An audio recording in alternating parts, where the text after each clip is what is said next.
Good morning or good afternoon, depending on which time zone you're in. Thank you for joining us today. My name is Anthony Chow, the director of the SJSU High School. Welcome to our celebration and recognition of Asian American, Native Hawaiian, and Pacific Islander Month. It's the fifth installment in our EDI Symposium series. Today's symposium is entitled An Authentic Lens, Understanding and Supporting the Asian American, Native Hawaiian, and Pacific Islander Community. Personally, as a top student and four-sport athlete and quarterback of the football team in high school growing up in Florida, I was still unable to escape periodic and unexpected public calls of chink, gook, jap, and go back to China, no matter where I went, even from my friends who I grew up with. I watched this happen also to my three children as well. And the COVID pandemic and ensuing anti-Asian sentiment as late has just further worried me that prejudice, stereotypes, and a strange cultural sanctioning of this type of behavior continues. At some point in my life, I realized, however, that I cannot work hard enough or out-success discrimination and racism. And borrowing from the great Dr. Martin Luther King Jr. famously, the expectation, as he said in his I Have a Dream speech, to one day not be judged by the color of my skin, but rather the content of my character. In talks with our state librarian in both North Carolina and now in California, we all are in agreement that our field and our nation's libraries have a role in helping try to heal our divides, to educate and inform, and to serve as a safe space to discuss these complex issues that we must face and figure out together. That education and understanding is the key. Equity, diversity, and inclusion in its truest forms helps honor our unique differences while emphasizing and highlighting that we are indeed, much more similar in our mutual belief and commitment to democratic principles and the pursuit of a higher quality of life than we are different as defined by the color of our skin and other differences driven by stereotypes fed by ignorance and intolerance, which help divide us. I'm sincerely grateful to our distinguished guests that have joined us today to discuss the Asian American, Native Hawaiian, and Pacific Islander experience as a pathway towards both celebrating our diverse cultural heritage and greater racial and cultural understanding. So we will start with our keynote address, followed by a panel discussion. So let me first introduce our distinguished keynote speaker before she shares her thoughts with us. So Patty Wong, we're so delighted that she has taken the time to join us today, is the ALA president and city librarian of Santa Clara City Library. She is the first Asian American to serve as the president of the American Library Association. Her term began July 2021 and closes at the adjournment of this summer's 2022 annual conference in Washington, D.C. She's the city librarian for the Santa Clara City Library, where she's been since March 2017. In her 34-year career, she's held positions throughout California at Yolo County Library, Stockton San Joaquin County Public Library, Oakland Public Library, and Berkeley Public Library, as well as Oakland Unified School District. Her work in managing change, equity and diversity, youth development, developing joint ventures and collaborations between public libraries and community agencies, and fundraising has been published in a number of journals, conference proceedings, and edited collections. Patty is also one of our family, adjunct faculty for the iSchool at San Jose State University, where she's taught hundreds of students since 2004 to serve young people and write grants to benefit local and regional communities to make the world a better place. She's a recipient of several awards, including the 2012 ALA Equality Award, CALA Distinguished Service Award, and Member of the Year for the California Library Association. She holds a BA in Women's Studies and an MLIS, both from the University of California at Berkeley. So we're so delighted that Patty's with us. Please join me in welcoming Ms. Patty Wong. So thank you, everyone, and a special thanks to Dr. Chow for highlighting these focus convenings. Each one is a little bit different and really lifting up our community and leaders in a unique context. Thank you also to all of my colleagues on the panel who will share their own journey as well as some responses to some of my remarks. So one of the things that when Anthony asked me to do this, we think about identity. It's part of who we are. I'm a mom, I'm a friend, I'm a daughter, I'm a professor, I'm a librarian. And although my experience as a reflection of of one Asian American in this country, it is one that follows the history of this country and representative of a collective experience.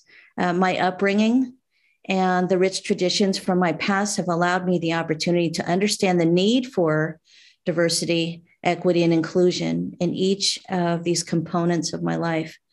My history was full of joy within my family, but full of the content and context of exclusion, invisibility, and the myths of the model minority outside the safe walls of my family. However, the nurturing, mentoring, and guidance to face that adversity is something that I've received over my lifetime and has forever enabled and propelled me to pay it forward. So I'm third generation Californian, fourth generation from Hawaii. And I think that's an important distinction because it's influenced not only my upbringing, but how I think about the world. These are my loving parents. My mother is originally from Hawaii. My father is San Francisco native. They met at a Chinese bingo game sponsored by the local church in San Francisco, Chinatown. My maternal grandparents were match made. They did not know each other before they got married. And in fact, their families were from two different villages in China. So my gongong, my maternal grandfather spoke Toisan, and my popo, my maternal grandmother, she spoke Lungdu, two very different dialects. And so they often joked that it was like a duck and a chicken trying to talk to each other. My children are alongside me there, and they are Hapa, a growing number of community members among us that are mixed ethnic ancestry. My mom came from a family of 10. My dad came from a family of 5, although I will tell you that my paternal grandmother had 13 births before so 8 of them were stillborn before my dad came along. And he's the oldest. So I had large families on both sides. I remember reunions and a community of aunties and uncles, Calabash aunties and uncles. Everyone around us was part of our formative upbringing. And of course, with each gathering, food was our connector. So this is a photo of my mom and my dad's father, also we called Gongong too. And so food was a formative part of our community. And the reason I share that with you is because we all retain not only memories of that food, but the connection to our culture and our heritage and what we deem as important. When I began my presidential inauguration, food was a very strong, important part of that commitment to one another as family, as Ohana.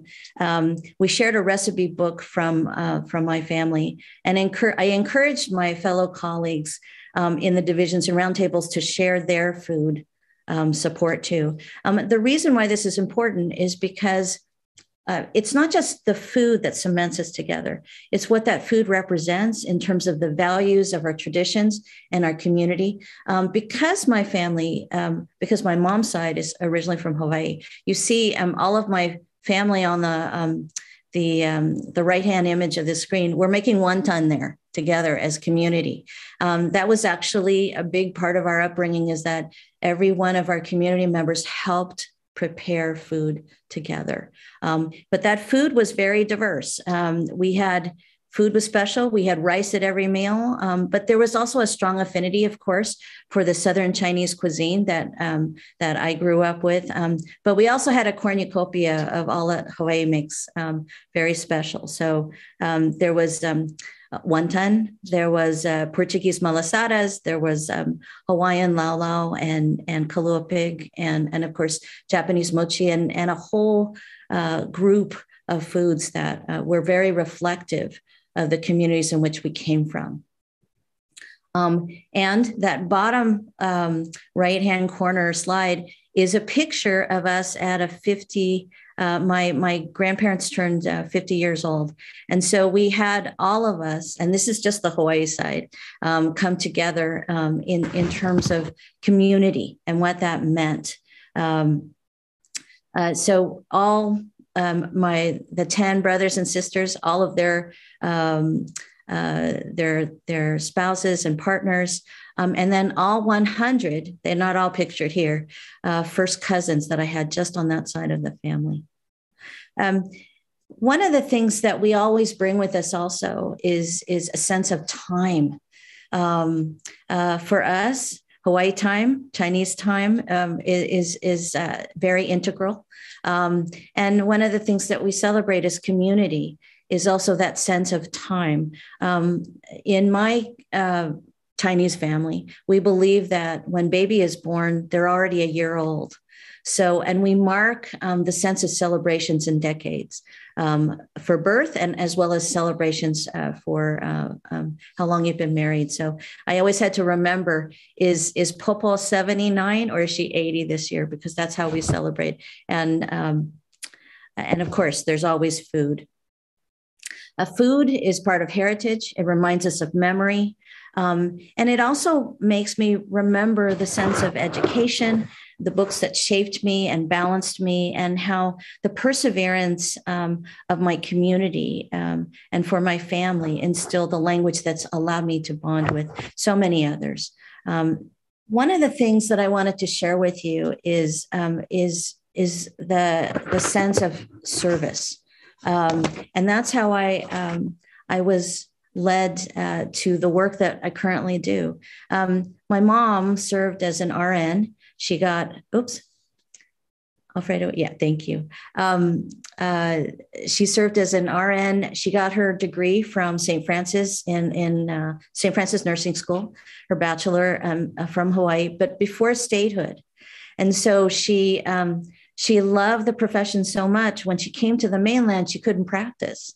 And so she had to get a secondary degree, also as an RN from CU Boulder in Colorado. But that's how much she loved the profession. And I would dare say one of the things that I wanted to share with you is, as we have within all of our families, some interesting dynamics culturally. The men in our families were educated and put through school. The women in the family were not as given that same kind of support. And in fact, my uncle, who is my mother's brother, who became a doctor himself and practicing neurologist, actually said that my mom was probably a better doctor than he was. So service was a big component within my family. My dad was a World War II vet. You can see his picture above.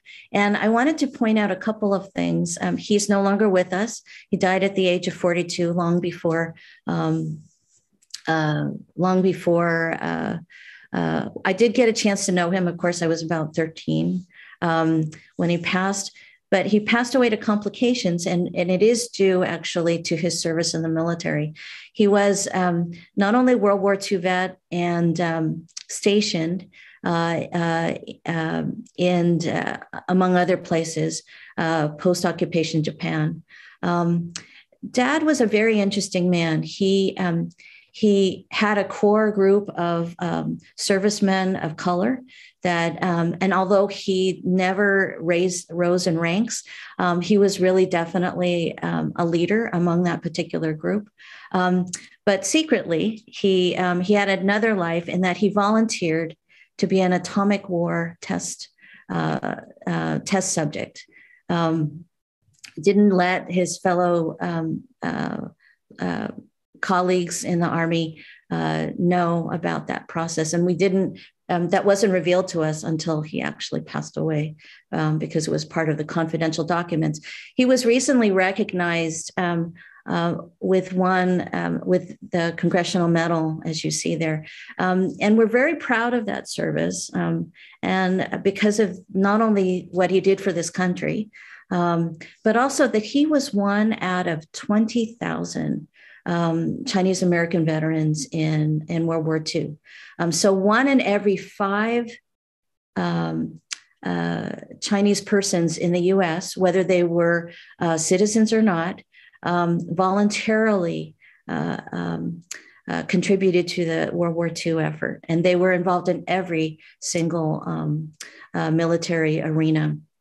So I wanted to share that with you because it was a very important part of my upbringing and my process, but I also think it reflects what happened in this country at a time where everyone was called to action. One of the things that I did want to point out that is very different about my dad is that there were, in post-occupation Japan, the service, mostly servicemen, were asked to wear patches on their military dress that shared that they were not Japanese. And they did that for a reason. We understand why, but my dad refused to wear it. And that's because he believed fervently that the Japanese community should be treated as individuals. And he brought that story home, one of the very few stories that he shared with us because he was a rifleman. And as we know, there's a lot of trauma associated with our service personnel, not interested in talking about the war at all, but he felt very, very comfortable actually talking about the fact that we need to treat everyone with respect, no matter what the situation. And that meant that even if he himself were to be identified as Asian, he stood in solidarity, not with the war side of things, but with the fact that he was in a community where he needed to protect the individuals that remained. As a young person, I was influenced by librarians, all white women. They appreciated this voracious reader and who was interested in books of all kinds. But none of those books really reflected or looked like me at the time when I was growing up. They had a hard time finding anything that related to my heritage that wasn't stereotypical or negative. And they were committed to finding some, but they really couldn't. They searched high and low. And instead of actually sharing those books that reflected what typically white authors shared about my heritage, they actually refrained from that. So their commitment to servant leadership really would inform my own professional decisions. They became part of my enhanced and extended family, and they shared artifacts from their extensive travel, and they encouraged my particular voice. Those librarians were the balance in my world where I would continually hear derogatory comments about my race. I know that Dr. Chow mentioned his own experience.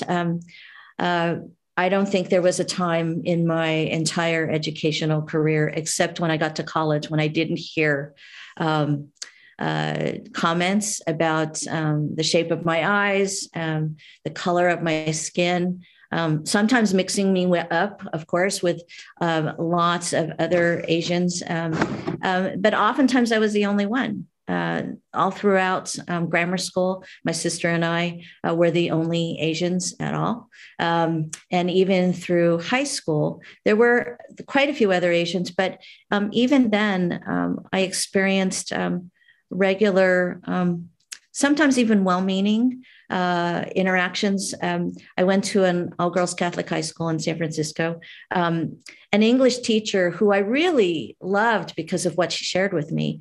She would follow my sister and I for all 4 years of our schooling there with her affectionate. She would call us Wong Bong all the time, identifying me everywhere. She never called me by my real name. And unfortunately, I accepted that.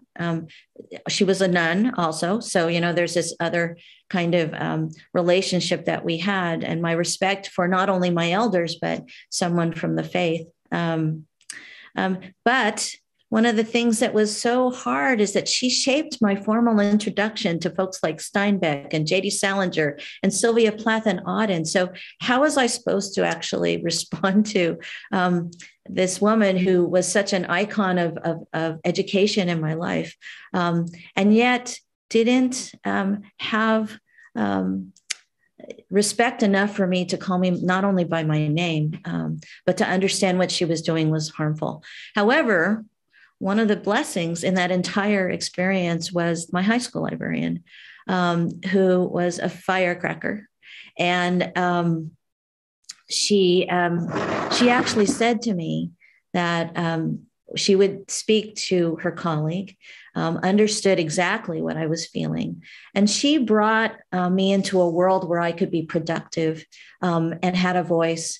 And I contributed to the knowledge base of my colleagues because I would do all of the research for what the faculty were teaching in school. And so I really learned not only servant leadership, but the fact that in the library and in my service to others, I was creating change. Did the sister in particular, my English teacher, ever change? She did not. She did not. But she also felt, I think, on some levels, in some misguided way, that she was helping to shape me for whatever reason. I do want to tell you also that, one of the questions we ask when we're doing EDI work in communities is a very simple one, which is at what time in your lifetime did you, if you're a person of color, did you see a teacher that looked like yourself? And I will tell you that I did not see anyone that looked like me until I went to college at UC Berkeley. And then my specialness at that time disappeared because as a 4.0 student, I went to Cal, but I was then competing with other 4.0 students. I went to Berkeley at a time in the late 70s, early 80s, where not only did I share 4.0 with almost just about everybody, but at least 30% of the population at UC were Asian. And now Asians were considered the model minority. And so that meant that Asians were not considered, they were considered in the same classification as white during admissions time. For all purposes, we were white. Competition was so severe there. I would say I was in pre-med. I had even some of my Asian colleagues damage my experiments in titration in chemistry. So I quickly turned to something that I found much more valuable, which is that I found a community in sociology and women's studies. And not only was I able to cultivate a voice there, but I understood that the yearning that I had for service to others was something that was more clearly placed in that arena. And I thank that community, even though technically there was no one there who looked like me, but I was able to work with Harry Edwards and Ron Takaki and a number of people, Barbara Christian, who actually not only fostered that voice, but actually allowed me to recognize the intersection that we have as community and the accountability and responsibility that we have to one another to make the world a better place through equity.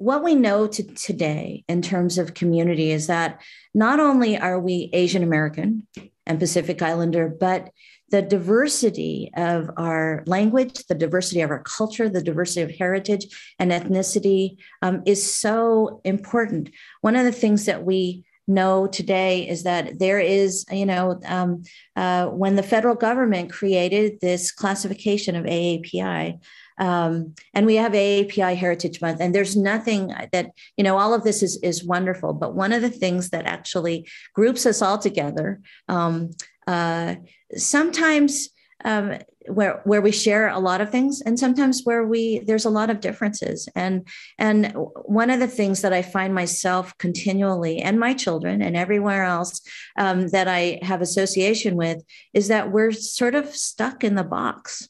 And so one of the things that I would ask our community today is, if we were to change anything, is to disaggregate the data, to make sure that we recognize and value the communities that we serve and who we are as individuals. I wanted to bring to your attention a few things that actually have impacted me as an Asian American, not only as an adult, but also growing up, is the sense of place and purpose and language and how that valuable that is. Remember back in 1882, the Chinese Exclusion Act was approved, it's very important that we remember that, because that was the first significant law restricting immigration into the United States, directly targeting a specific group of people. It was passed by Congress, signed by President Chester Arthur. It provided a 10-year ban on Chinese laborers immigrating to the U.S. So really, for the first time in our history, federal law prescribed entry of an ethnic working group on the premise that it endangered the good order of certain localities. The Chinese Exclusion Act required the few non-laborers who sought entry to the U.S., such as diplomatic officers, for instance, to obtain certification from the Chinese government that they were qualified to emigrate. This group found it increasingly difficult to prove their status, because the 1882 Act defined laborers as skilled and unskilled, and Chinese employed in mining specifically. So this meant that very few Chinese could enter the country under this 1882 law. The 1882 Exclusion Act also placed new requirements on the Chinese who already had entered the country. If they left the U.S., they had to obtain certifications to re-enter. Congress refused state and federal courts the right to grant citizenship to Chinese resident aliens, although these courts could still deport them. When the Exclusion Act expired in 1882, Congress extended it for another 10 years in the form of Chinese residents to register and obtain a certificate of residence. So how does this pertain to my family? So I will tell you, families did a lot to get around that.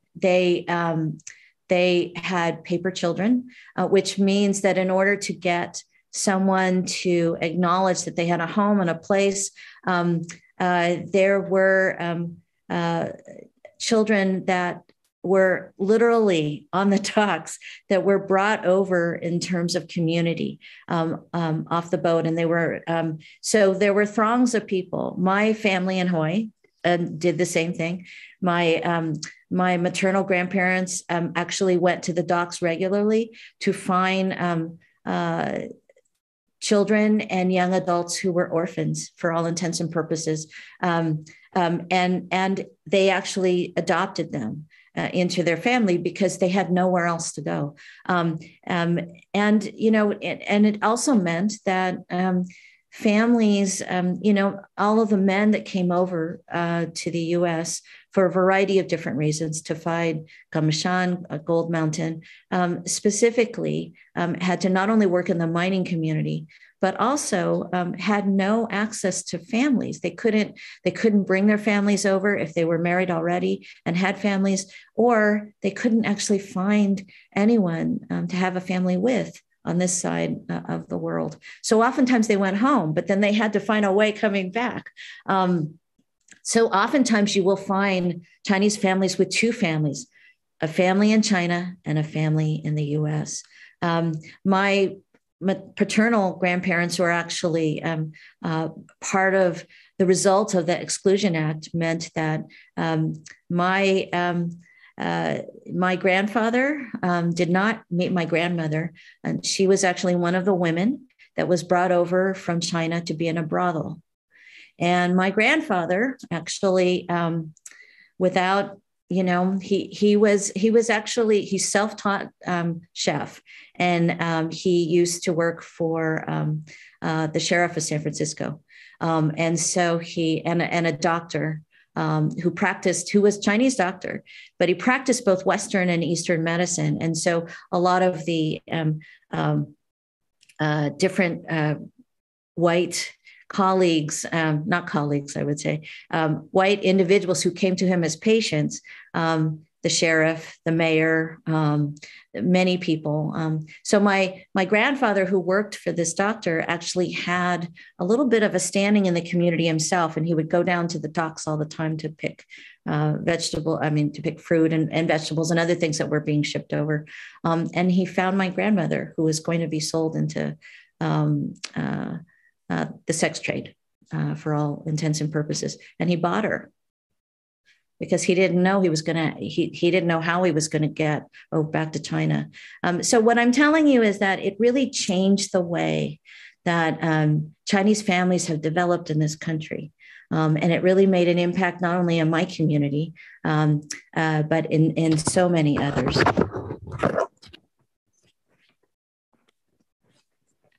Another thing that I wanted to share with you is this sense of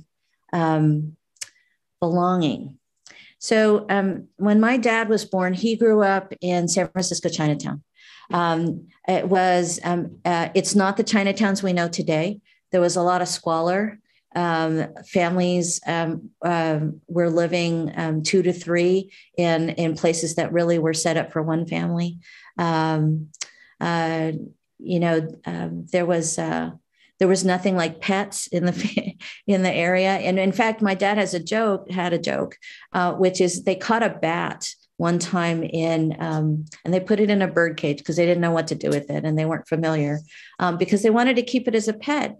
And today, when you go to Chinatown, you actually don't see too many pets. And there is, it's because pets were a sign of luxury, and they were not easily affordable. And so very, very, whenever we see a cat or something in Chinatown, we're sort of still in awe because we weren't, that wasn't part of our communal understanding. The term yellow peril that was used so much as the vitriol in terms of the 1882 Exclusion Act, and then followed us actually throughout our entire history. That was actually a strong part of my dad's upbringing. He actually, every day he would experience some slur when he went out into the community. And so by being in Chinatown, and for him was being part of a ghetto. And he tried so desperately to not have that impact my family. So he deliberately moved us to the Glen Park area now in San Francisco, which was closer to Daly City and where there weren't a lot of Chinese around us. He wanted us to understand that we didn't have to be impacted by the squalor and the poverty. And even though it was outside the safety net of Chinatown, he wanted our family to live free of the the slander that we experienced every day. And but still having pride. One of the things that I did want to share with you is the importance of language. And I went to, back in the day, we didn't have after school Chinese school. It was all done by community. And so it was on the weekends. But as a child growing up, I really didn't want to have anything to do with that. I preferred sandwiches instead of rice. And I didn't value as much in the moment what I was living through. Now, as I look back on it, it's changed a lot. But I didn't want to go to weekend Chinese school, and so as a result of that, I desperately value the opportunity to hear Chinese. I read a little bit and speak a little bit, but I actually know mostly Spanish more than anything else as a different language. And that's partially part of the cultural upbringing. There were about 15 nationalities on the street where we lived. When my dad passed away, but even when we were growing up there, my mom was the youngest woman on that block. And so we lived alongside our Swedish community members and our Japanese Korean community members. And across the street was Juan Marichal, who played for the San Francisco Giants. And that's because another example of exclusion that we shared, he could not get property, even though he was so eligible financially, in St. Francis Woods, which is probably one of the most exclusive areas at the time in San Francisco, where the mayor lived and a number of other high-ranking officials. But there were provisions that didn't allow him to enter into that community. It wasn't gated, but you could tell the line of demarcation when that community started and where our community, which is more the Glen Park area, began. I wanted to bring this up because the Asian American and Pacific Islander group today is the fastest growing racial group in the country, growing over 4 times as rapidly as the total US population, and expected to double to over 47 million people by the 2060. Despite this tremendous growth, AAPI community members are probably one of the most understudied racial groups in the US. And that's from the Obama administration. Of course, AAPI, as we all know it, stands for Asian American Pacific Islander. And I think one of the things that's been difficult for communities all within this group is that there's been a contrived grouping, because I don't know that these two groups would have naturally come together unless, but there's reason to, and there's incentive to, in terms of the federal engagement. There are more than 50 ethnic groups that comprise, from more than 40 countries that comprise AAPI. And of course, May, as Asian American Pacific Islander Heritage Month, was first created in Congress by 1992. And of course, there are lots of good reasons why it happens in May.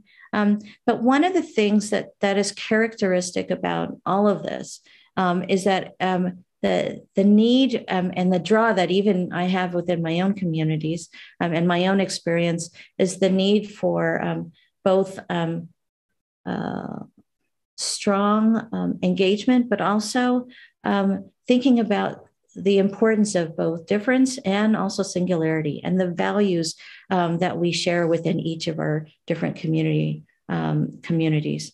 In 1968, students of Asian heritage first coined the term Asian American in Berkeley with the intent to unify their efforts for political and social recognition. Fantastic. And to command respect. Historically, we'd been called things like Oriental and Asiatic, or racial slurs, says Dr. Catherine Sinisa Choi, who's professor of ethnic studies at UC Berkeley. And she's the author of Empire of Care, Nursing and Migration in Filipino-American History. She's also written a wonderful book about Asian American history. And as she continues to write, this ability to name oneself was really important. So just like as I've shared with you my own family history, I think it's been reflective within the history that we know as community, as a whole, that the naming is so very important, and the use of language is very important. Just a few more statistics to share with you. Approximately 16.6 Asian American Pacific Islanders reside in the US, and that's about 5.4% of the population. By 2050, Asian American Pacific Islanders will make up 9.7% of the total US population, over 40 million people. We represent 30 countries and ethnic groups that speak over 100 different languages. Nearly 1 out of 4 of Asian American Pacific Islander students is limited English proficient and or lives in linguistically isolated household where parents have limited English proficiency. I think that's not the norm that people think of when they think about Asian Americans and Pacific Islanders.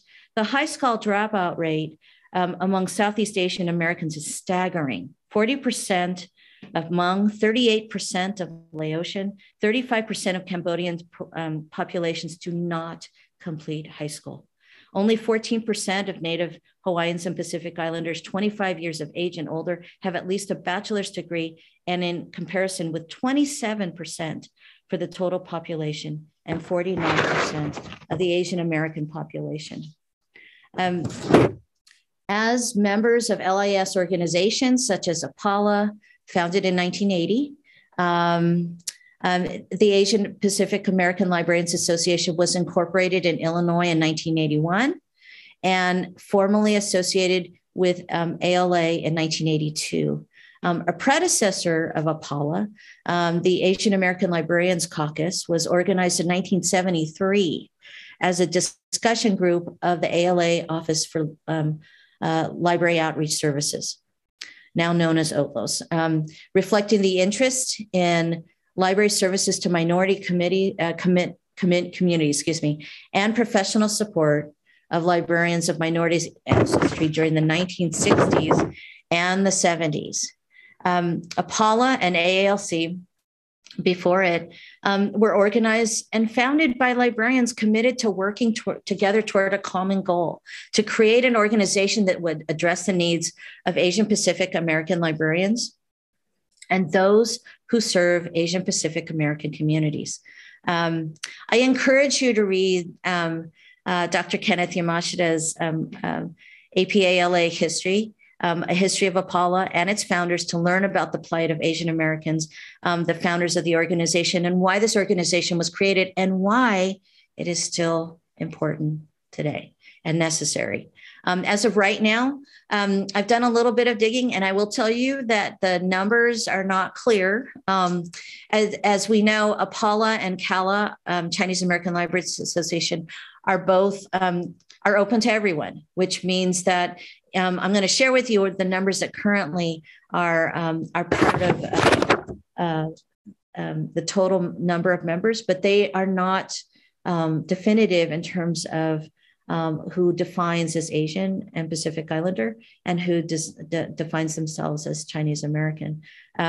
So APALA membership is 642 right now. CALA membership is 561. What we know to be true, though, is this, that our communities are very diverse, and they're strengthened by community and camaraderie and collaboration. But we know that in spite of the fact that we've had Spectrum for 20 plus years, the numbers on librarians of color have remained static. And we need to change that. So Dr. Russell Jeung, who is co-founder of Stop AAPI Hate, has identified that, he's done a number of these surveys around Asian Americans and has done actually some really good training. And even his training has been banned because they base it on critical race theory. It's a little crazy out there. What we know to be true is that Asian Americans, when they are surveyed, about 68 or 70% believe that they hear this rhetoric that they are either known as model minority or perpetual foreigner or invisible, or a hate crime victim or the other, whatever the other looks like. And I bring this up because I think librarians play an important role to actually being engaged with this work and making sure that we don't perpetuate and also elevate the work of and the acknowledgement and respect for Asian American and Pacific Islanders in our communities. There were more than 10,000 Asian hate crimes that were reported since Stop AAPI Hate was established. Quick fact, though, as he mentioned, I think a lot of us think that it's targeting older adults. That is not the case. 9% are under the age of 18, and 8% are reported by those over 60. Women report 2 times more than men, and 57.2% of the respondents are non-Chinese. There's a growing thinking that, and of course, the misinformation that China is a COVID disease. But that also means that anyone from Chinese ancestry or anyone who's Asian means that they are related to COVID. And so there's this continual resurgence of misinformation associated with all the crimes that are being committed. One of the things that Dr. Zhang actually encouraged us to do, and I specifically asked him about libraries too, is that to remember that collective racial trauma, which is what we're experiencing right now. He was very clear. He thinks that all AAPI individuals are experiencing this because what is being reported is that most Asian American Pacific Islanders are actually more afraid of hate crimes than they are of COVID. And that collective racial trauma that he's talking about makes us feel anxious and hypervigilant. There's 155% increase in depression among Asian American Pacific Islanders. That, of course, is a statistic that is self-declarative. People have to report how they're feeling, but what they notice is that there's an increase in everything.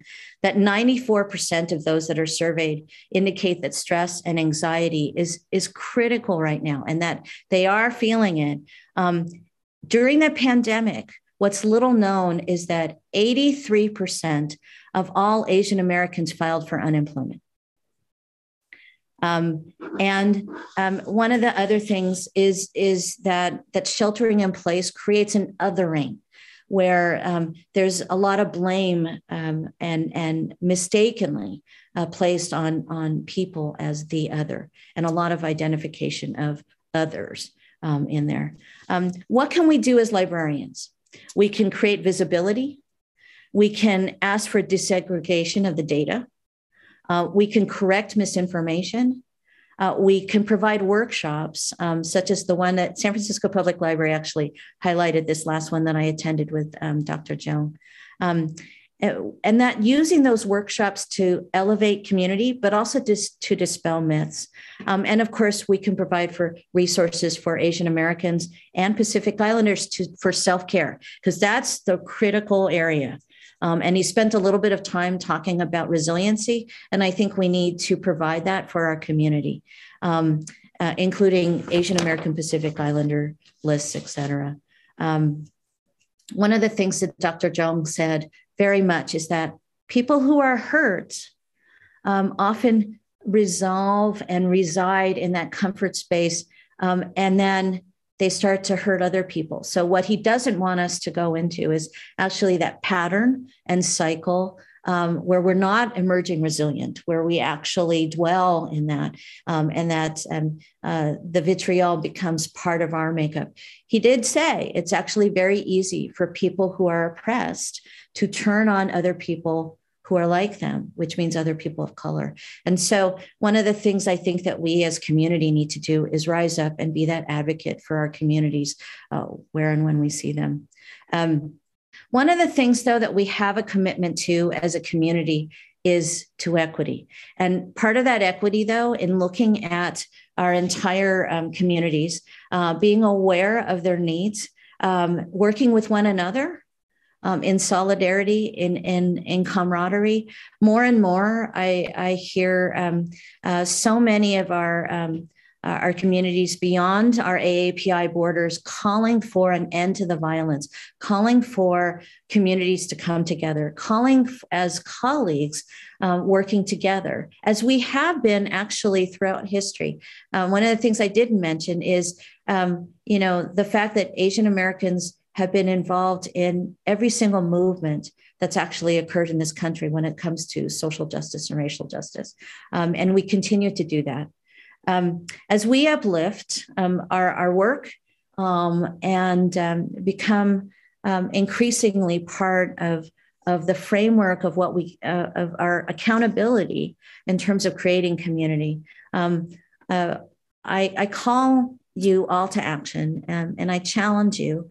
And I know that you're doing the good work. Advocacy is core to the work. We need to come together as community, whether it begins in the home or it starts within the community, within the library. It begins with all of us, and we need to take that opportunity to raise our voices and to make a statement that we are not invisible. We are such a wonderful, engaged group. We are different. We are also human beings, but we are proud of our heritage and proud of the work that we do together. And so I encourage all of you actually to take pride in always in your community and where you come from and the diversity of what that represents. But also remembering that we so are more effective when we work together in collaboration. And I thank you, Dr. Chow, and all of the panelists for being here today. It does begin with all of us. We need to take that stand. We need to be proud. We need to be bold. We need to be courageous. Thank you for the work.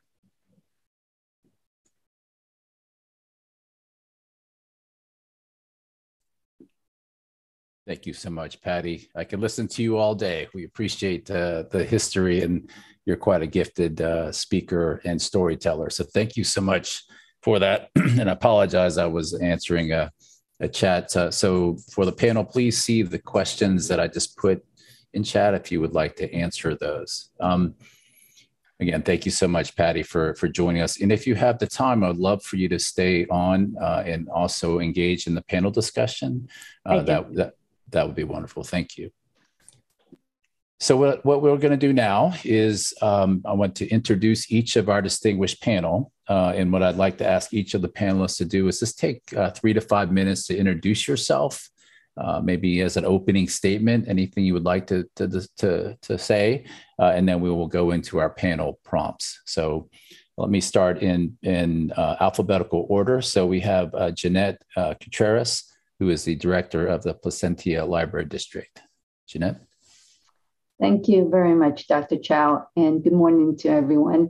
It's kind of a hard act to follow Patty. If you've ever had the privilege to work with Patty, you know she's outstanding, and you can tell by her information she shared. So I'll try my best to do what I can, maybe an eighth of what Patty has done. I've been in library land for over 30 years. When I started in library, I started as your typical, the path of, let's start with the government. So my first library job was with Santa Ana Library. And at the time, I did get a degree in marketing management. So library was very different from the marketing field, but I was recruited by our library manager.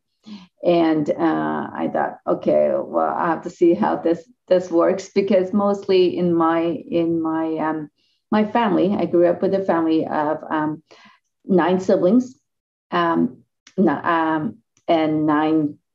8 sisters, and we have the one brother, so the last one, right? Because it's we need to carry the name, and so we have 9 girls and 1 boy, and so library school wasn't something that my parents would have wanted for me, or nor they would have encouraged. But then I did my research and thought, okay, well, how many Vietnamese librarians are there in California back in 1991, right? And so there were probably just one, and she was actually called a library assistant at the time in San Diego. And so I thought, well, you know what, let's start this journey. Let's start and let's encourage others to think about library school, right? Because as what we learned from library school back in 1991 to now is vastly different. The importance of our role is a lot more critical back then than now than it was back in 1991, with EDI, with racism, with the whole even representation in the entertainment field, right? So I think we need, as Asian, to continue to advocate, like Patty had mentioned, advocate for this group. We do have. There's a lot of us, and within our own, we're talking about Southeast Asian, right? We're not all the same. It's that Chinese are very different from Vietnamese than their other part of Asia, the Pakistan, right?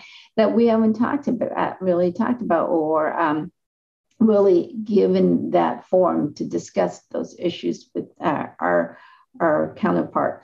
So I'm thrilled to be able to be part of this symposium. And for me personally, ever since I committed to this profession, I was committed to actually also encouraging others to go into the field, especially the Asians. So I've worked with several students who are now in the field because they saw a need for what we need to promote and then make aware to other non-Asian communities. And they see their role now and possibly the changes that they can make. And so I'm really proud of the work that's taking place. And I hope to see more of that because eventually, I don't know about some of you here, but eventually we'll all retire from our field. So we'll need that the new crop coming up to continue those conversations, to continue the work that's already set in place. So what I also wanted to share was my own personal experience from growing up as an Asian American was the same thing. My family there were 13 of us.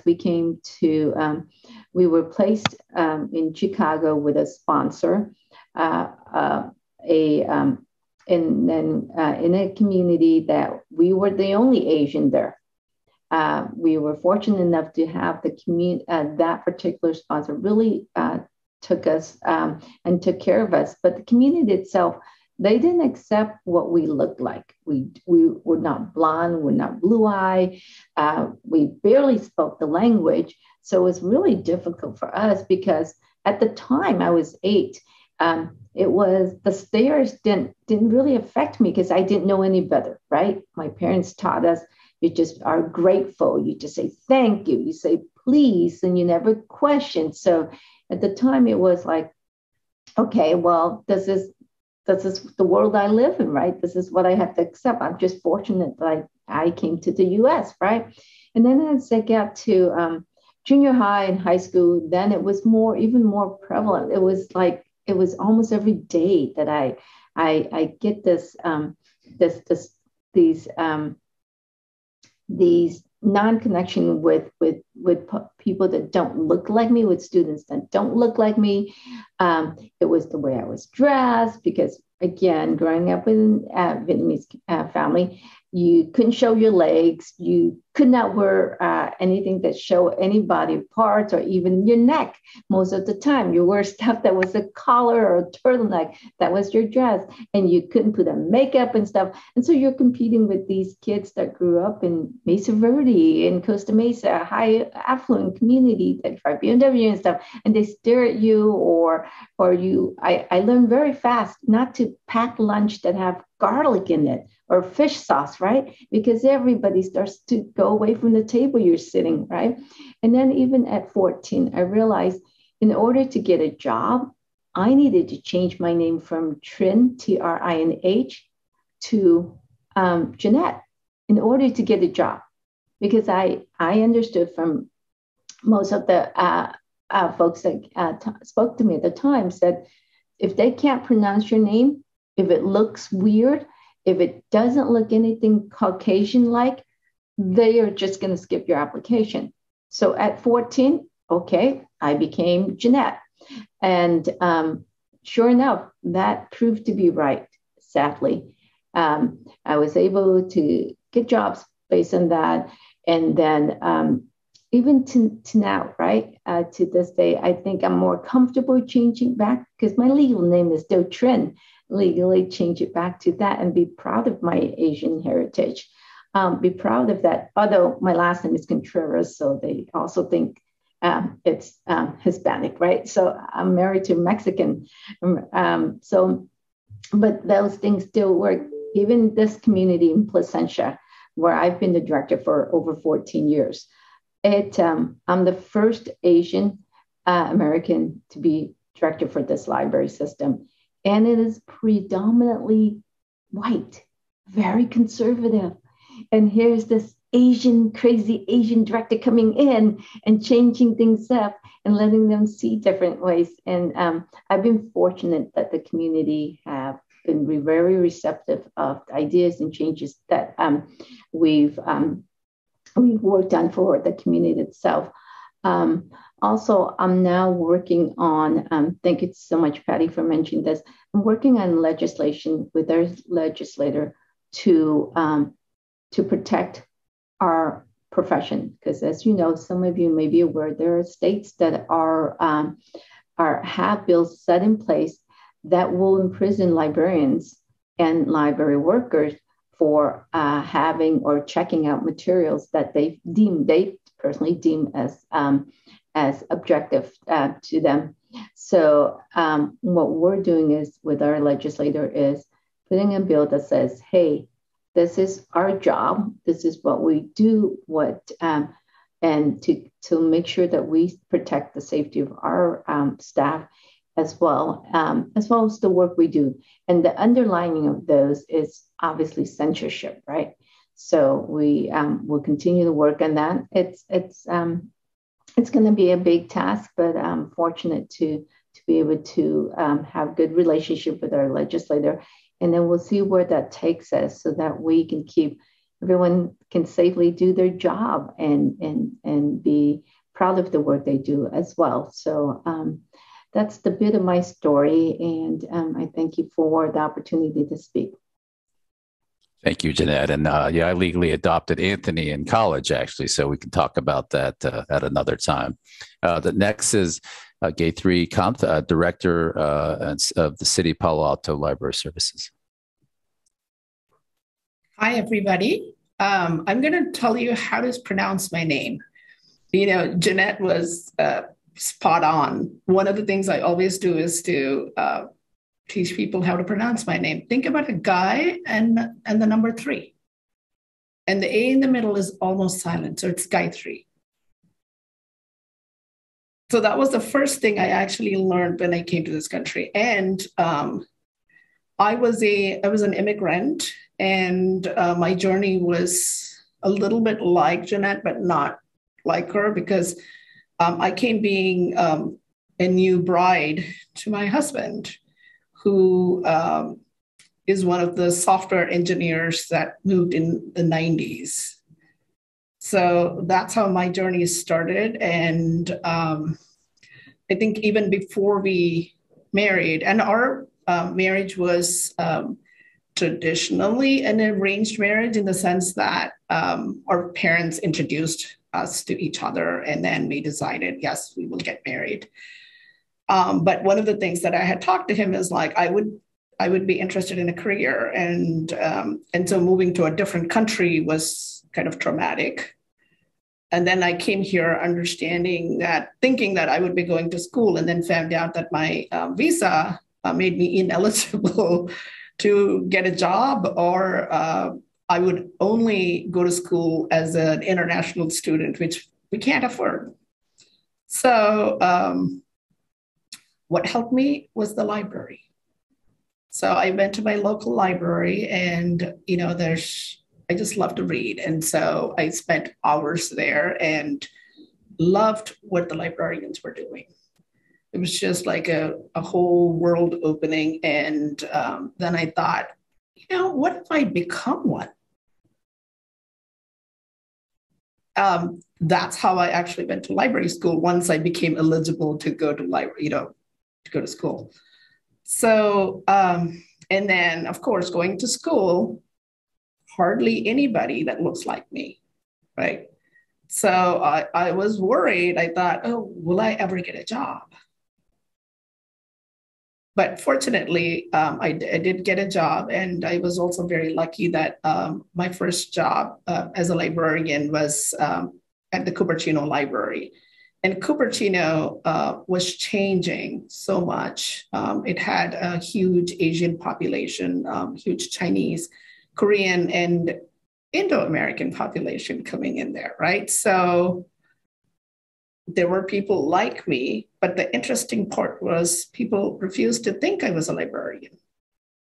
Many of them thought I had to be a library page, right? I could not be a librarian.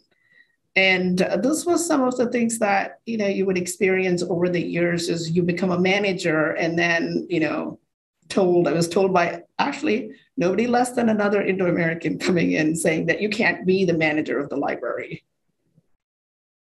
because you're Indian. And I'm like, actually, I am. So let's talk about what you need today. But on the other hand, I also had wonderful, wonderful mentors from different ethnic groups, different areas. So that was really, really helpful. And in some ways, I also was telling this to my son as that he and I grew up together. I came here and then I had a child. And so we actually grew up together, and in some ways we were friends, learning a new way of the world. Let me think about what else I can say that will add to this. Part of the thing that I was also very surprised when I came to this country is a lot of people didn't think I was Asian. So I was surprised because people would say, oh, but you're Indian, you're not Asian. And I'm like, well, India is in Asia. So that was confusing. And then also, I mean, it's interesting about the name too. My name is Gayatri Kant, but traditionally, when you come from South India, which is where I am from, you don't have a last name tradition at all. So your name is your husband or your father's name, the initial of that was your initial. That's how we were known. And so when I came here, my husband's name is Krishnakant. So I used to be a Gayatri Krishnakant. And guess how difficult that was when people could not pronounce it. So when we became citizens, I actually shortened it to Kant.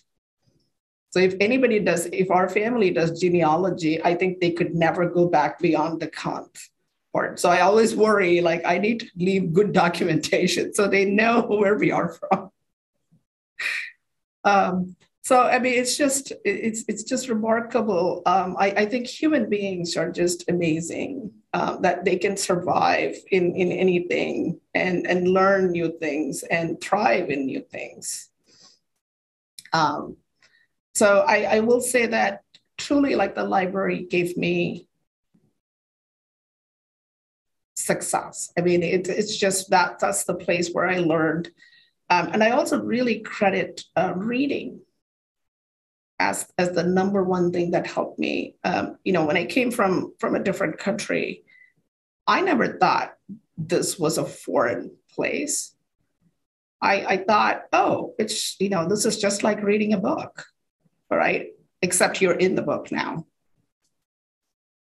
So to me, that really helped me connect with people that came to the library, whether they were, white or non-white or, any ethnicity or group. It was just like, that's what brought us together. And so I tried to really look at the commonality. And I also, like, early there, I also try to look at, what would I do to make myself fit into this community? And then I decided on certain things, but I decided on certain other things that I wouldn't do. Like, for example, I'm one of the few people that still have the dot in my forehead. That's something a lot of even Indians that move here don't do that. And very early in my time here, I decided I wouldn't do that. I would keep it. I would not remove my nose ring. But interestingly enough, when I came here and I was a teen services librarian, right? The teens thought I was really cool. So I thought, okay, this is good. So now they think I'm cool. That's great. And this is really like old fashioned in India. So you really, learn to negotiate. And then the other thing too is, because I was an immigrant, we went back to India really regularly. And so trying to navigate both worlds was really hard, because my parents, especially my mom, used to say, "You've become American." And then here, people don't think I'm American, right? So how do you navigate these two worlds? I think ultimately, though, that you decide that you're in the world that you create. And that's how I ended up where I am. I worked in Cupertino Library as well as Saratoga for a long time, and then surprised myself by moving to Palo Alto as an assistant director, and then eventually as a director now. So I just think that I've been very, very, very fortunate to have some of the experiences and some of the introductions to, the right place, being in the right place at the right time. Thankful to the library every day, really. Thank you, Gayatri. It's good to see you, and now that appreciate you sharing that. Next is Dr. Heidi Kim. She is the director of the UNC Chapel Hill Asian American Center and professor of English and comparative literature. Heidi? Thanks, Anthony. I really appreciate this invitation and this great turnout. It's really wonderful to see so many people interested in this conversation, and particularly librarians, who I think are so much of a first line of education, especially for children, for large swaths of the public. And I consider libraries essential partners to scholarship and education. So libraries, museums, other institutions of culture and history, and I hope that it's likewise a two-way street. So that has always been essential to my own scholarship, and I will give a talk anywhere. I will help people with educational work anywhere.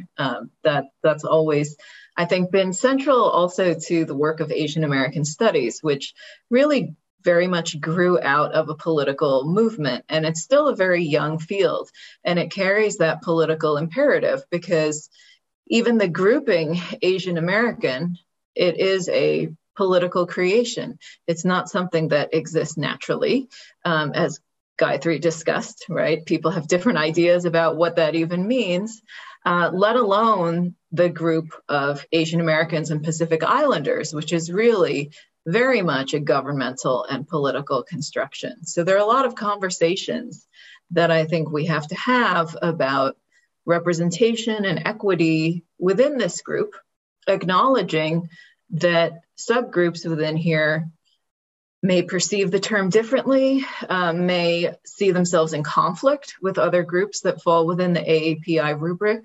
So there are a lot of different challenges, even to this term, to this political idea of Asian America. And the same extends outward to Asian American studies, Asian American literature, all these things. There's a lot of work to be done. So the Asian American Center at UNC Chapel Hill is very new, and we're trying to do a little bit of everything for everyone at the moment. So we're working in data and demographics and disaggregation, and we're putting on artistic events, scholarly events. We're partnering with community organizations. We're fostering student work in their own communities, working on oral history to document. And all of that is really necessary work. One of the questions that I posed to our local community recently as we kicked off our Asian Pacific American Heritage Month celebrations, which we do a month earlier in April because of our academic calendar. One of the questions that I posed was, what are we as a community, both Asian Americans and allies, going to do with the post-Atlanta blooming? So that out of the terrible tragedy of the Atlanta shootings over a year ago has come this really strong swell of activism, awareness, media coverage, art, authorship, all of these things. And so how are we as a community going to turn this around, sustain it, and on what key issues and initiatives will the community work with the kind of unanimity that there's been around physical safety? So what else is Asian America going to sort of be able to come together on? That's a very large question, but I think that what it really all starts with is that understanding of Asian America and how exactly Asian Americans and Pacific Islanders and Native Hawaiians are racialized within the United States. And that starts with, again, childhood reading, starts with curricular integration. It comes in with college course offerings and media representation. There's so many levels on which an understanding of Asian America has to be cultivated. So, no one person can do everything, but every one person has the ability, especially the librarians and future librarians on this call, to make really meaningful change for a number of people. Thank you very much, Heidi. The next panelist is Michael Lambert, Director of the San Francisco Public Library. Thank you, Dr. Chow, and thank you everybody for being here. It's an honor to join this incredible panel today. My name is Michael Lambert. I'm the first Asian American to serve as city librarian for the city and county of San Francisco. I was born in Korea. My mother is Korean. My father was a dual national. He had German and American citizenship. He passed away when I was very young, less than a year old, and my Korean mother brought me to the United States. So I grew up in the South. I grew up in South Carolina, and My Korean mother left me in the possession of my American grandparents, and she returned to Korea. And, I had a loving family upbringing. I was not really dialed in with anything about my Asian heritage. It was not until college that I was able to really lean into that and learn more about East Asian studies and learn more about my cultural heritage. And really, when I went to college, that's when I started my library career. It's hard to believe it's 30 years this year. But I started in Columbia, South Carolina at the Richland Library, one of the finest urban libraries in the country. And I worked there for about 7.5 years before I earned my master's degree in library and information science. And that was really my ticket out of South Carolina. 25 years was enough. I moved out to the Bay Area, started my professional career in Foster City, which is in San Mateo County, part of the San Mateo County Library. I was there for several years, got married, had a kid, felt the tug to go back to the Carolinas. And I worked in the Charlotte Mecklenburg Library for several years, but I missed the Bay Area. I missed the diversity. I missed the beauty, the food. So I was very fortunate. I had an opportunity to come back in January of 2012 as the deputy director of the San Mateo County Library. And I was only there for a couple of years before a headhunter contacted me about a deputy city librarian job in San Francisco. So I joined Luis Herrera's team back in March of 2014. It's been an incredible career to date. I'm living the dream. I am really proud to work with the team that I have in San Francisco. San Francisco, the population is over 1/3 Asian American, Native Hawaiian, and Pacific Islanders, about 35.7%, I believe. And our workforce actually is overrepresented.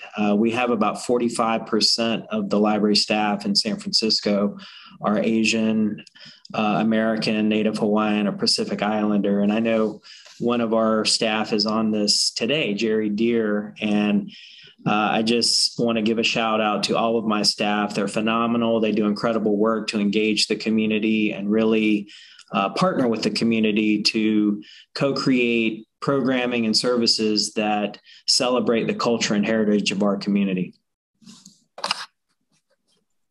Thank you, Michael, very much. And finally, we have Dr. Alan Shoho, who is Dean and Professor Emeritus, University of Wisconsin-Milwaukee School of Education. Alan?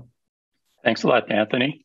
Well, my journey is about I spent 21 years at the University of Texas at San Antonio. And then I had about 12 years ago, I had a provost who came, and he happened to be married to a Chinese lady from Taiwan. And I have a feeling that had an impact on him somehow, because, I was going to probably retire, continue to work as a faculty member, be a happy faculty member, and retire soon after. But then he came in and he worked with me on some committee.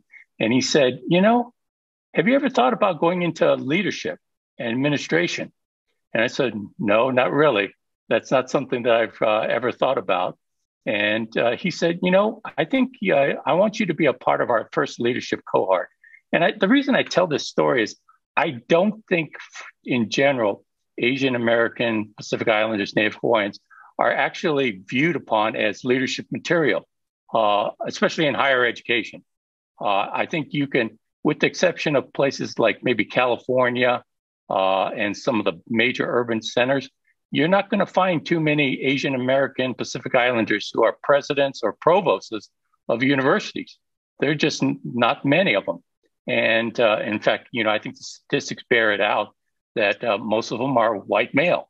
Now they're increasingly female is becoming increasing, but I think that's an interesting thing to happen.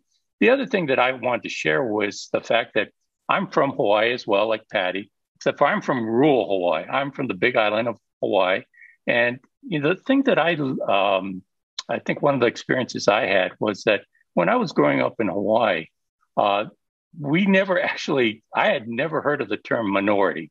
That was not a term that we ever used. In fact, we never even used the term Asian American.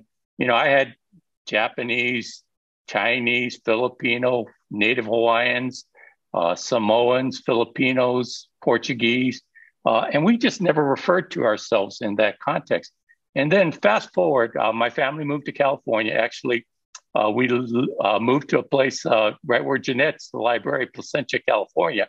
And Jeanette will tell you that, Placentia is right in the middle of Orange County, which is was referred to as Reagan Republicans back in the day. And it's a fairly conservative area. And when I grew up there, I went to high school there. I was one of only 3 Asian in my high school class. And all of a sudden, I remember going to school and someone said, "You're a minority." And I go, "Well, what does that mean?" I literally did not know what that meant because it was never a term that was used in Hawaii. And so, I think one of the interesting things is, trying to, I think we all have, as I listen to all the stories of everyone else, we all have unique stories and backgrounds where we came from, our histories. And I think it's important to learn about those. And I think they're going to come out in some of the questions that Anthony's going to really probe us here in a few seconds. So I'm going to turn it over to you, Anthony. Thank you, Alan. Thanks, everyone, for your amazing stories. So a reminder, for the sake of time, we have about 30 minutes, a little bit less than we had planned. But let's definitely jump into these prompts. So the first one is to Alan. What do you want non-Asian American, Native Hawaiian, and Pacific honors to know and understand about why it is important to celebrate and honor AA and HPI Heritage Month? Yeah, thanks a lot, Anthony, for this question. I think it's an important question. And I think it's already been touched upon in several ways. I know Jeanette and you touched upon it all, and as well as Patty. And this whole notion is, I think what I would like non-APIs to know about is the fact that there's probably more diversity within the API community than there is outside of it. And, you mentioned early on, I think in the introduction, how we have a lot of commonalities. And that's true. There are a lot of commonalities. But we also have a lot of, distinct, unique histories and cultures, depending on, I think if you talk to Asian Americans from Southeast Asia, they came at a very later period in our history. I think their experiences are very different than like Patty noted in the Chinese and the Japanese were earlier. And so, I'd like non-APIs to really understand that we're very unique and don't just rely on stereotypes, but really try to get to know people. Because in my viewpoint, stereotypes I usually often use the term, that's the lazy man's way to try to get to know people.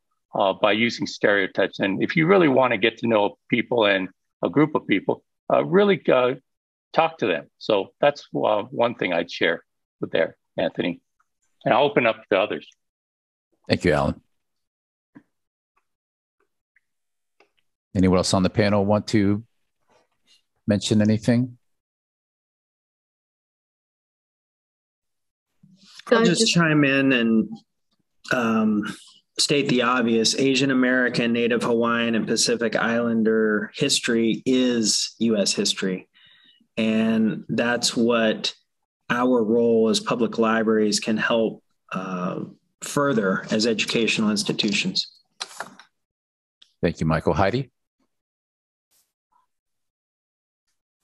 I just add to that, especially again, given the ways that librarians interact with the public, to remember how much socioeconomic diversity and linguistic diversity there is. So on top of the regional and national differences, it's so important to be aware of AAPI issues, but also to approach people individually. Thank you, Heidi. Jeanette? Can I add also, given what Patty had said, the projection for aging population worldwide will be over 46 million by 2060. Just think about that number, 46 million Asians by 2060. Worldwide, that in of itself, I should say, is the US projection. But worldwide, I'm not sure everybody's aware, but Asian make up more than 50% worldwide, the population. And white population, Caucasians make up, or European, 9%. Now, how then do we get the 9%, the non-Asians, right, who have a higher, bigger microphone, right, and platform than the Asians who make up more than 50% of the population on this earth? How do we get them to join in on this conversation? So I would invite those that are on this call that if you're hearing and seeing and feeling what our panelists are sharing with you, I would invite you to participate and join us and to get this out, because Alan has a great point. In of itself, in our own Asian, there are different groups, subgroups. You talk about the Hmongs. They're part of Vietnam. They're part of Laos, Thai, but they don't associate themselves as any of those countries. They're indigenous people that have their own food, their own language, their own stuff. And so we need to think about that. And we need to have invite those, our counterpart, or other librarians out there to join us on this journey with us as well. Thank you. Thanks, Jeanette. Thank you very much. So the next question is going to start with Gayatri. Please share your thoughts around AANHPIs and really systemic racism in the United States. What does this mean, and how do you feel it's experienced by its members? Thanks, Anthony. That was really like an interesting question, and the librarian in me couldn't, resist going and doing some research about it because I hadn't really thought about it. But the one description that I was really, really intrigued was somebody who called it I'm going to read that because they're depicting it as a hidden base of an iceberg. And, we all know about the iceberg. The overt thing is like racism that we could see every day, the hate racism and stuff that's just happening outside. But then a majority of everything that's happening is just underneath there. And I thought that was a very apt description. And this is Gilbert Gee and Annie Rowe. And they're talking to them, systemic racism is embedded in systems that is often assumed to reflect the natural, inevitable order of things. And I think that's really it was very, very spot on in the sense that a lot of the times we actually think that's the natural order of things. We don't even realize that that's not the natural order of things, right? Because you're exposed to certain things, and then so therefore you assume that's the truth. So to me, that was like a great definition of that. Thank you very much. Yes, I completely agree. What does the rest of the panel think?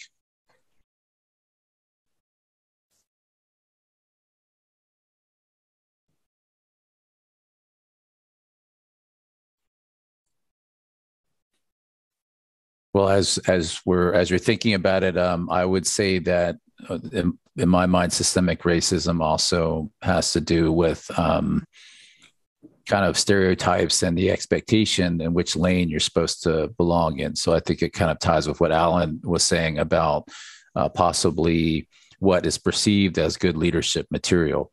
And in my own experience, what I find is oftentimes when I do things that do not fit the stereotype, nothing is mentioned, nothing is said, and there's really not a lot of support for it either. And so I view that in some ways as also systemic racism, where the stereotypes drive almost like a Hollywood movie, the role that we're supposed to play. And I think that is an interesting and oftentimes hidden bias that I think in many ways we're inundated. And there is a question about the media in just a second, but I think that also contributes to that. And the other would be, I think many of the panelists talked about it, amalgamating the AA and HPI group into one huge group, that we're all somehow we have a specific characteristic, and oftentimes that leads towards the model minority myth, which we're going to talk about in just a second as well. But Alan, go ahead.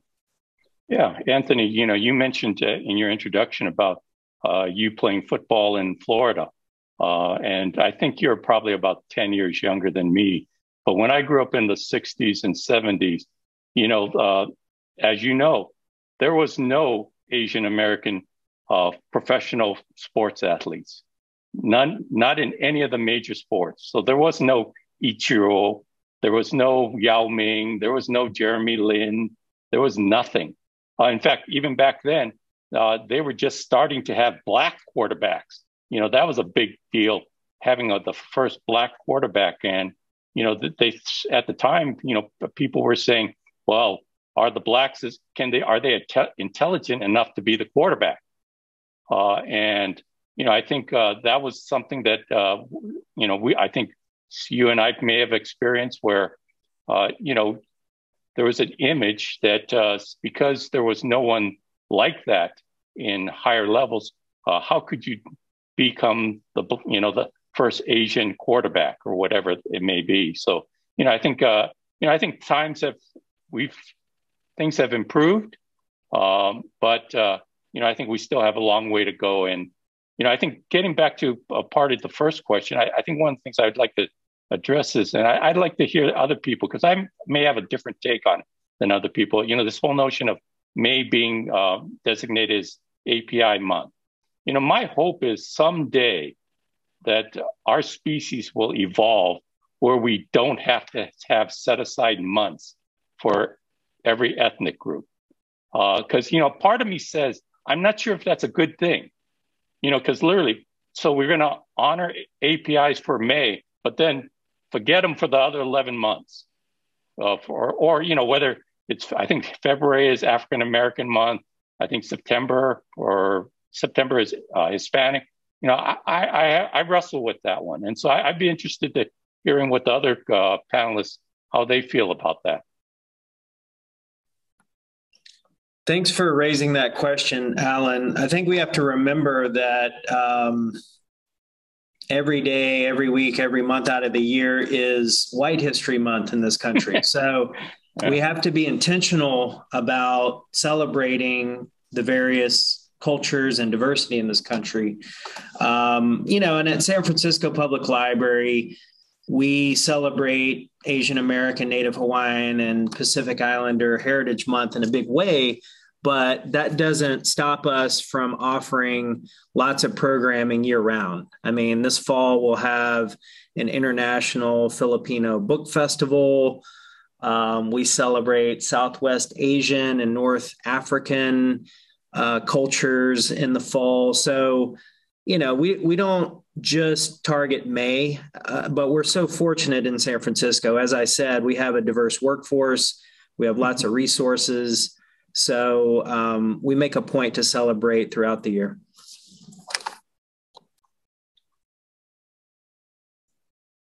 Yeah, and I'll just add, Alan, that as busy as we all are, having this month allows me to focus on this topic and look at the panel that we've assembled.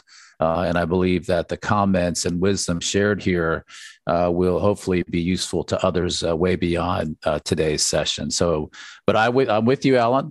My children are actually biracial. So race in many ways is kind of meaningless to them. But as often happens, if you have a white and a person of color union, the minority part comes out to play, especially if it is easy to spot, and especially if they carry the last name Chow. So yeah, I completely agree. And I do think hopefully that is where we're headed, slowly but surely. So, all right. So with that being said, let's go to the next prompt.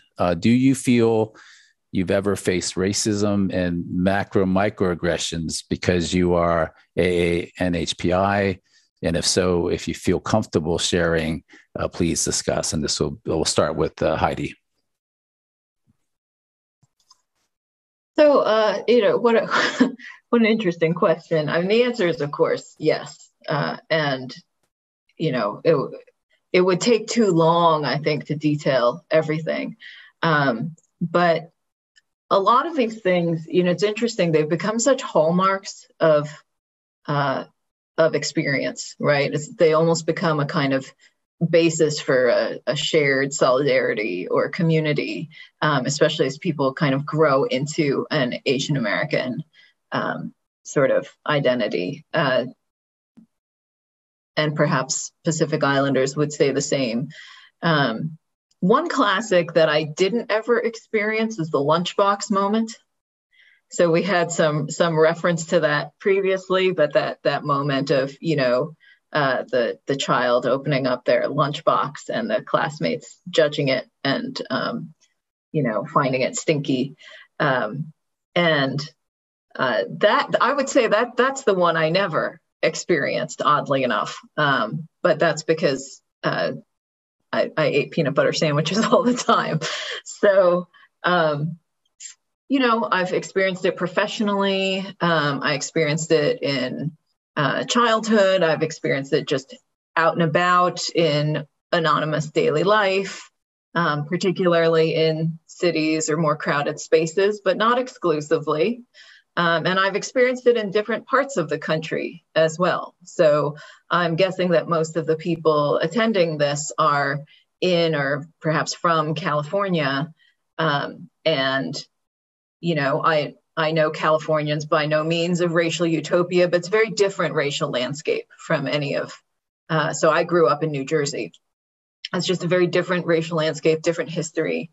And I think awareness and understanding of Asian American populations came along at different times. So a lot of the bullying and so on I experienced as a child came out of the fact that, my parents were part of the post-65 boom of immigration from Asia. And many of those immigrants moved into suburbs, right, new neighborhoods. It was at the same time that older populations were moving out of ethnic enclaves like Chinatown.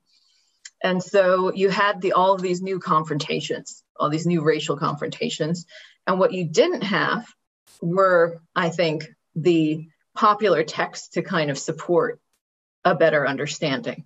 So that was all happening at the same time that Asian American studies and the kind of renaissance of Asian American literature was happening. It didn't happen fast enough for some of us. So I can tell you, if we have any children's librarians on the call, the one book I remember reading that had an Asian American, as opposed to an Asian character, was one of the Sweet Valley High books. I don't know if teens are still reading Sweet Valley High, but it's about these blonde twins who live in Southern California. And in their entire high school, there's one Chinese American in Southern California. But I must have read that book about 5 times. And so, there's, I think, it's still such a huge problem, but I feel like at least there are some frameworks and texts and educators working out there now to address these things, maybe to help people to cope with these when they happen, right? That we have a language and we have the historical information to help us contextualize them. And, for some people that might help take the sting off. For others, I understand it won't. But it's all part of working to right some of those larger systemic issues that Anthony asked about previously. Thank you, Heidi. Any other comments on this one? And I'll just share for my children, one of the things that they identified is actually the pain and suffering of being picked out for photos to show the diversity of their schools that they attended because they were Asian or half Asian. And although that seems relatively innocuous, it's still a unwelcomed attention and almost kind of a, using race in a way that they did not want to have to deal with, right? And so I'm sharing this for everyone. We mean well when we talk about diversity, but we have to be very careful in paying too much attention to that. So Heidi, you had a comment. Well, that's such a good point, Anthony, because that's tokenism, right? That's right. That's using your children's faces without engaging seriously in their experiences and their questions and their cultural background. So that certainly, I think, isn't what anyone on this call would want from serious educators. Yeah, thank you, Heidi. I appreciate that. So the next question is to Michael.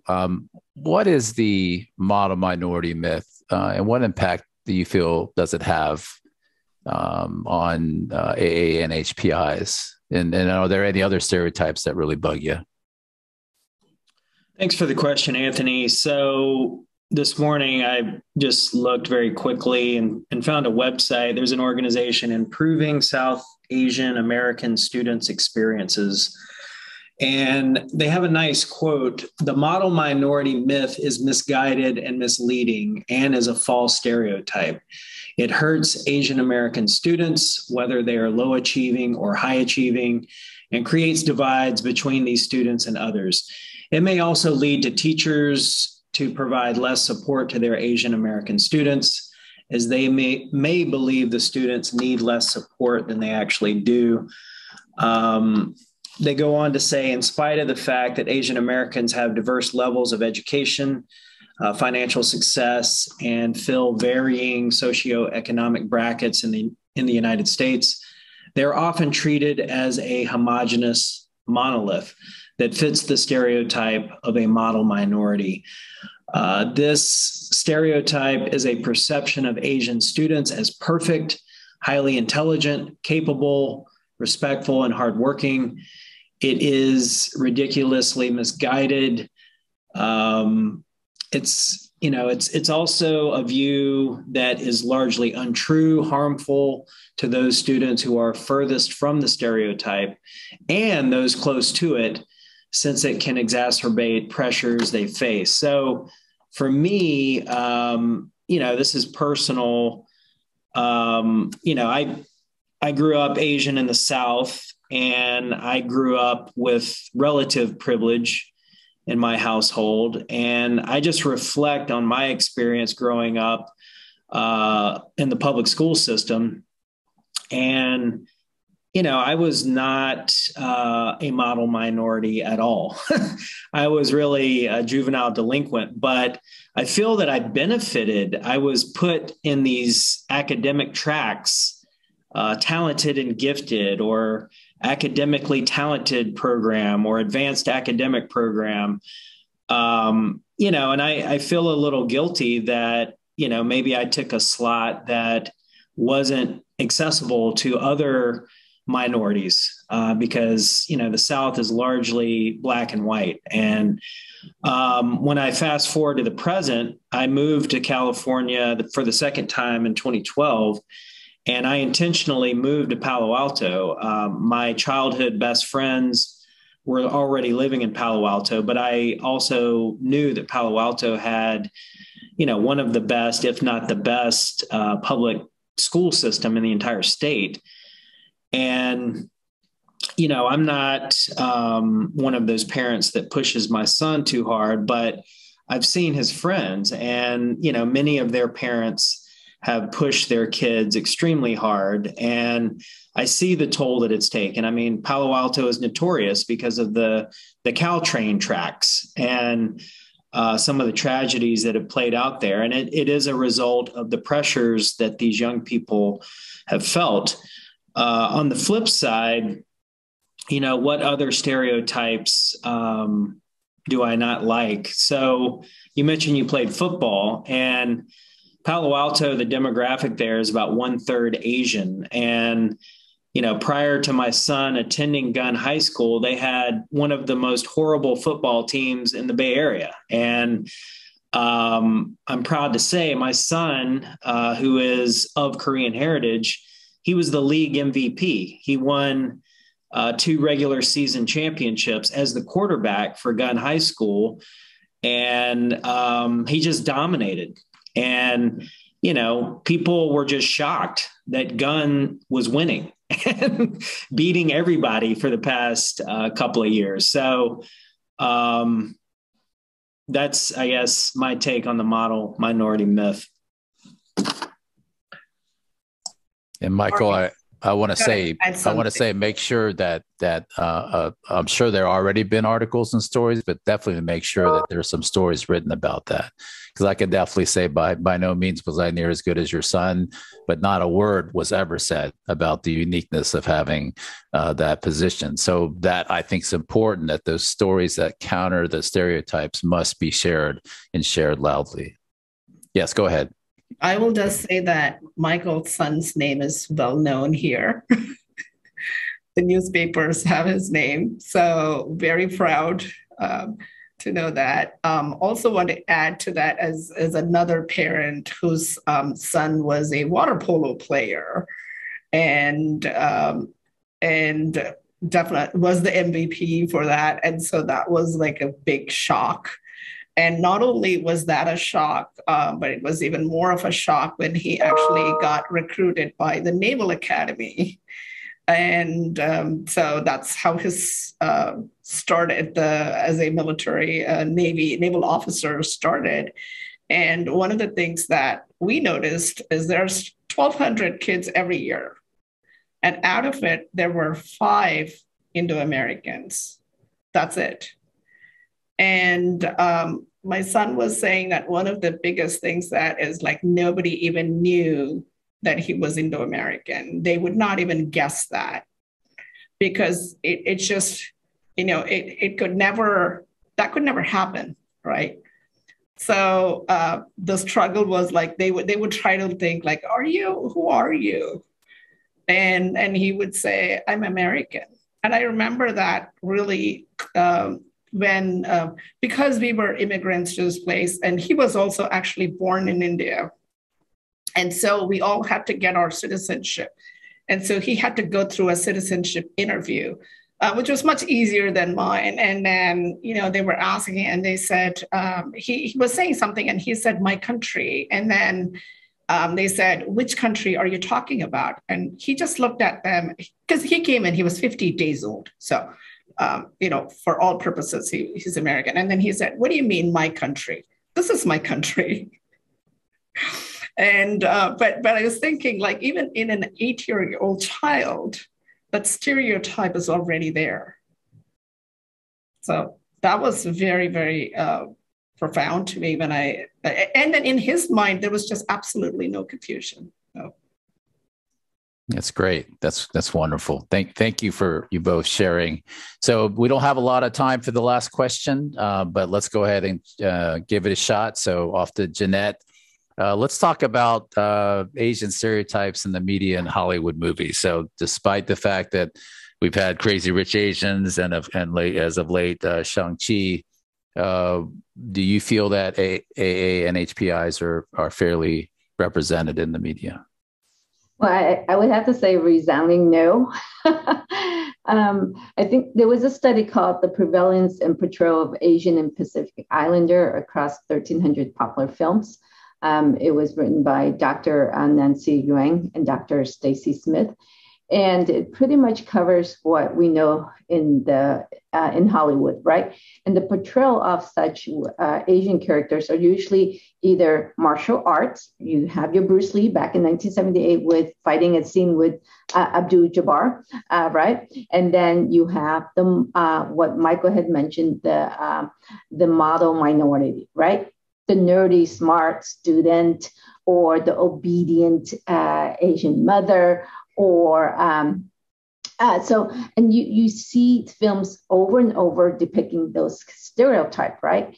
The first one, the other one was like, if you remember 16 Candles, right? That Asian character, what was it? Long Duck Dong, which is supposed to be Long Duck Dong, which they never mentioned, but I presume it's Vietnamese. And they didn't even spell the duck name right. They spell it D-U-K instead of D-U-C, which is the proper name as spelling for that.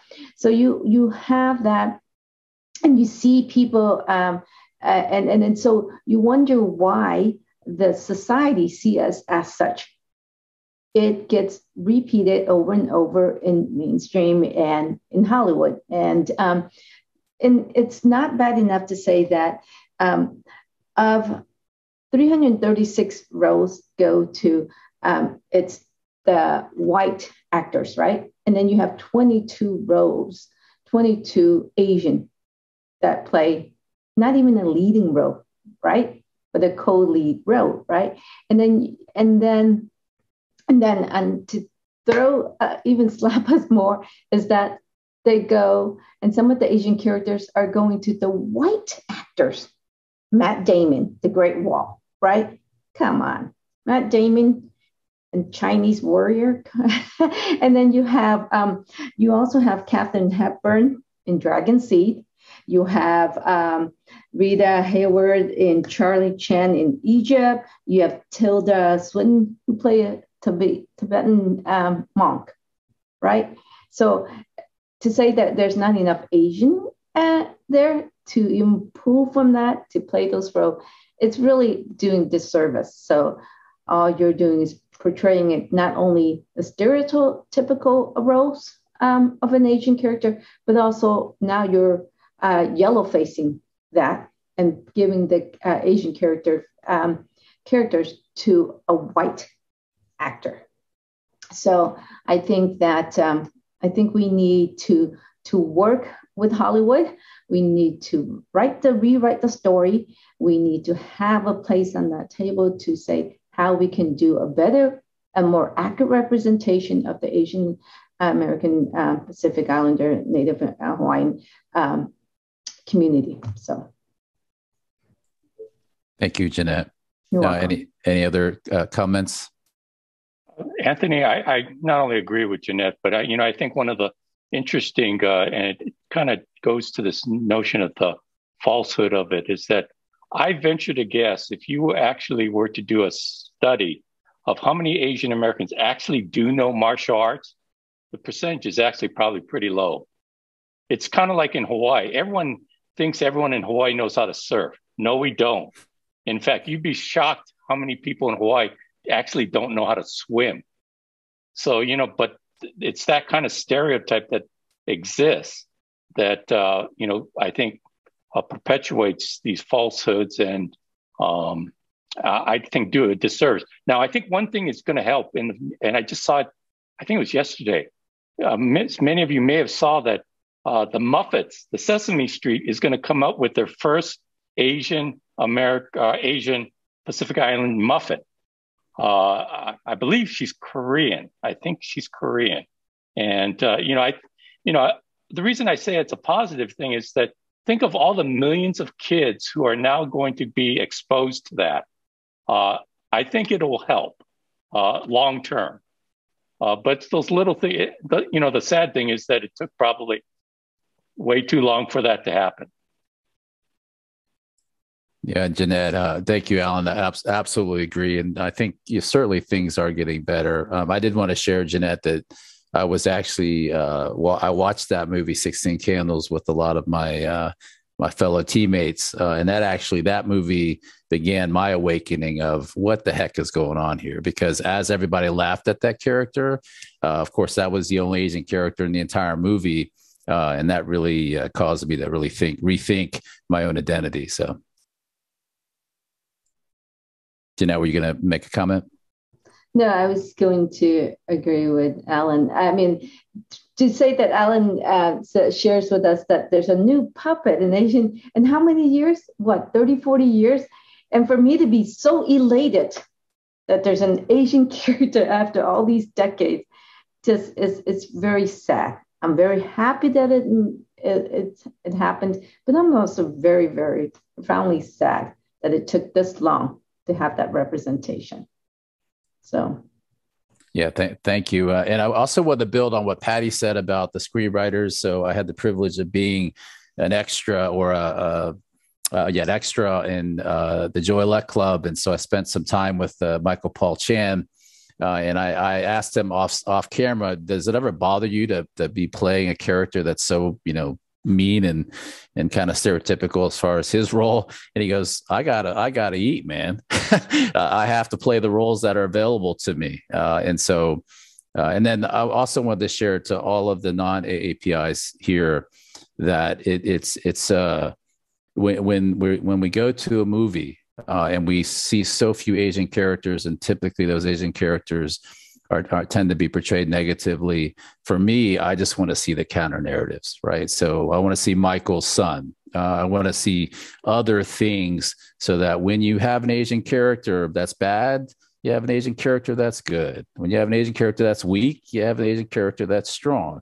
And I think that what really happens, and I know that Dr. Kim could speak to this, it also impacts our youth in a very negative light when that continues. So as Alan and Jeanette said, hopefully that Muppet will begin that counter narrative where you're just not inundated with anti-Asian images, and it really impacts the youth in particular. So, all right. So with that being said, we are over time, but I would like, because we have Patty with us, I would like to just extend it a few more minutes, if it's okay for everyone else, to just have Patty address the question of what can libraries and educational institutions do to provide a more authentic view of the AA and HPIs. Thank you, Anthony, and thank you so much for the panel. I think there's been really deep, rich conversation. I think as allies in the work, we need to actually create the kind of programming, I think, and training for our staff that actually activate and better inform one another. A lot of that work has to happen internally first. So I agree with everything that's been said here, but I do think we need to make sure that our staff have the training and the tools in order to actually activate in a real authentic and well-informed way. I do think that we need to engage with our organizational partners to really, just like SJSU and the School of Information right now, to really articulate the conversation, have harder conversations, because it's not just a one-dimensional aspect to all of this. I think we've mentioned diversity in its broadest sense, I think, today. And I think we needed to continue that conversation. I think the reading lists are very important that Dr. Jung actually mentioned, because that's what libraries are known for, is information, and actually also dispelling myths and having elevating the language and the conversation to dispel myths, making sure that we eradicate misinformation and call it for when we see it. I think that's the other piece. That also means maybe training our community actually to recognize that disinformation, whether it comes in the form of a public health directive or what is considered critical race theory. All of that is part of opportunities for us. I might even dare say an accountability and a responsibility to make sure that we provide that when and where we can. I think Jeanette's doing some great work in terms of legislation. I think we should join her when that legislation comes up, because all of that's going to benefit school libraries and protect LIS as a profession in terms of our abilities for the freedom to read. Actually, all ties into equity across the board.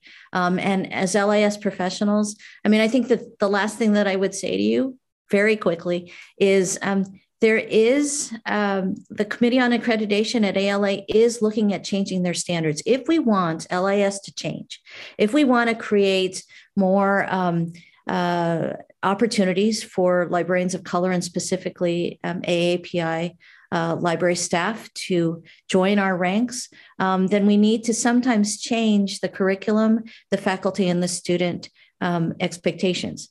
And so in order for us to do that, I would hope that you would take a look at the standards, look at their the EDI questions that are being considered, because we want to change the evaluation of the work that we're doing. And a special applause to actually San Jose, because I think they've done a really fantastic job of making sure that EDI is integrated in the curriculum. It's not just a one-off. And that certainly shows with the student body and the faculty retention as well. There's a lot on our plate, but I think if we work together collaboratively, I think we'll be able to do quite a bit. And we need to start, but we need to activate. So thank you. Well, Patty, I want a special thank you to you for your leadership, and really thank you for the entire panel, Michael, Alan, Heidi, Jeanette, Gayatri. Also, special thanks to our staff, TC, Kat, and certainly Alfredo as well. So final thoughts, I really thank you for joining us and taking the time. All of this will be transcribed. The full recording will be placed on YouTube. Also, please join us for our future symposiums coming up next month, which will be LGBTQ+, as well as Juneteenth Day. So it's a real honor to present this type of programming. Thanks everyone for your time, and have a great day.